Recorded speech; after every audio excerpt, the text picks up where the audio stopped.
This is a steal for the Toronto Blue Jays as multiple new reports and rumors have dropped, revealing some very interesting information as it pertains to one key player. We're going to break down exactly who that is and discuss what it means going forward, as well as break down some other big updates surrounding the Toronto Blue Jays ahead of what's going to be a crazy series starting tonight against the New York Yankees. So stay tuned for all that in this episode. But before we get into it, if you're part of the percentage who aren't subscribed to the channel, this is the place to be for daily Jays content. Your guys' support has been unbelievable, despite the Jays, of course, on a 5-game losing streak. Hopefully that changes tonight. But I'll dive into a couple things today. And obviously, there's been some reports, some rumors flying surrounding one particular player, especially in light now of Easton Lucas being sent down to AAA. And that leaves an open spot on the Jays' 5-man rotation. And we know reports have come out that they are going to skip it for the meantime. But there's been some things that have dropped. Now, a few days ago, Triston McKenzie was DFA'd from the Cleveland Guardians, and there's been a bunch of articles, a bunch of reports, a bunch of rumors dropping. And, fans are kind of clamoring for this. Some fans like it, some fans don't. I'm curious to see what you guys think. But the Toronto Blue Jays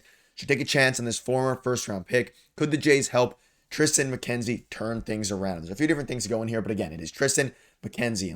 And on Monday, the Guardians DFA'd McKenzie. He's only 27 years old. The Jays need to make the call for Triston McKenzie immediately. They can use their long-standing Cleveland Guardians connection to get it done. This isn't a gamble. It's a calculated move with immense upside. And this one is very interesting. So obviously by the DFAing him, the Guardians, he's now available if the Jays want to go ahead and either make a trade in case he doesn't clear waivers, or if he clears and try to claim him as a free agent.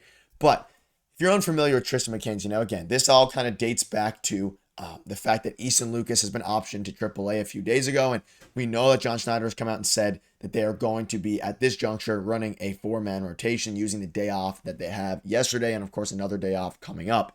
So it's off to an interesting, start, and they still haven't really decided what they're going to do after that. Are they going to, hope that Max Scherzer comes back? He's making progress. I'll have an update on him soon. Are they going to go out and make a call for a guy like Triston McKenzie? Now, if you're unfamiliar with Triston McKenzie, here are his stats, and I want to make it very clear. The past, 2 seasons, even in 2023, he has not been very good by any means. And the reason that I think it's a steal for the Jays is you look at his 2022 stats, and you also look at what the Jays in the past have done with pitchers similar to this that have had great seasons, most notably Robbie Ray, and then, had some horrible command issues, some sort of nagging thing that has caused him to fall off. Triston McKenzie is 27 years old. He's 3 years removed from a 2.96 ERA in 30 starts at 24, one of the best young up-and-coming pitchers. Now, this season, very, very bad. Last season, also very, very bad.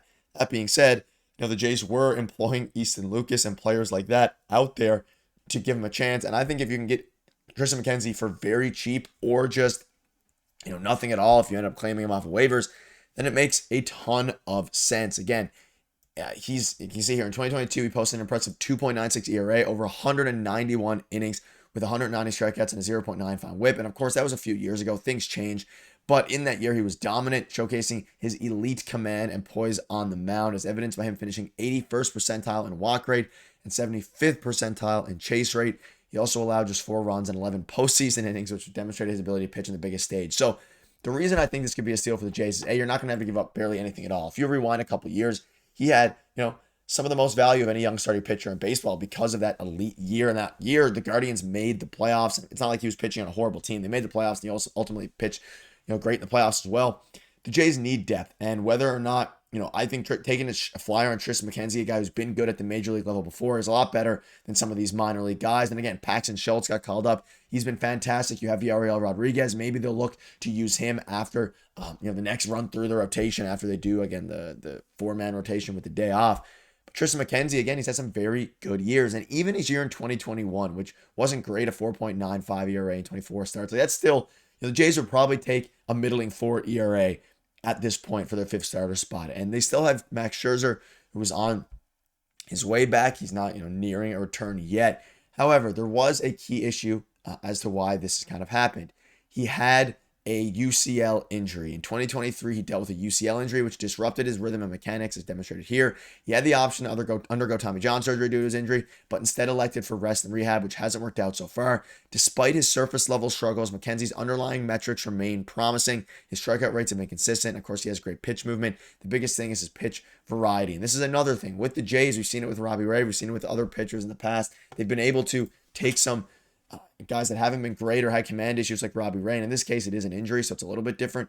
But just I have full faith in the pitching staff, Pete Walker, to be able to maybe rejuvenize, this young star, not star, but at one point young star's career. And I think that's where the steal factor comes in for me, because there has been issues and his UCL surgery, he didn't undergo Tommy John, and maybe they would be. But again, you're taking a flyer. There's no risk here. And with his pitch variety, the Jays, we've seen him in the past, they've been able to kind of work with it, toy with it a little bit, and work with what he has. Not Tristan McKenzie, but Robbie Ray, other pitchers like that. And it's going to be very interesting to see if they can do the same with Tristan McKenzie. And see, people are kind of asking for it. McKenzie just got DFA'd. Yari Rodriguez was a starter last year. Jake Blossing like the next guy up in the farm system. Let me know if you would take a flyer on Tristan McKenzie, or if you think they should just maybe leave it and continue to work internally, whether that be give Easton Lucas another shot, Yari Rodriguez, things like that, because at the end of the day, he has not been good for a few years, but he's still super young. He has promise, and it's going to be very interesting to see how they most likely, go with the rotation that they have now. And it's going to be interesting to see there. But again, he was a beast in 2022. So let me know down below what your thoughts are on that. Let's dive into a few other things here before we wrap up. I want to kind of highlight some of the AL leaders that the Blue Jays have. And again, it's been a very disappointing season thus far. Like, it's been very up and down. They're 1 game below 500. They were 4 games above 500 just a week ago. And now they're about to play the Yankees in a interdivision battle. However, a few things to take positive here. Springer looks great. Bassett and Gosman look great. They have one of the best back ends of the bullpen in the league with Garcia. Still hasn't given up a run. Jeff Hoffman tied for 5th in saves, which is crazy because they haven't won that many games. Bo Bichette, despite his lack of power, is tied for 3rd and 4th in doubles and hits respectively. Like, the team is okay if they can find power, but like I've been mentioning, the power is by far the biggest issue.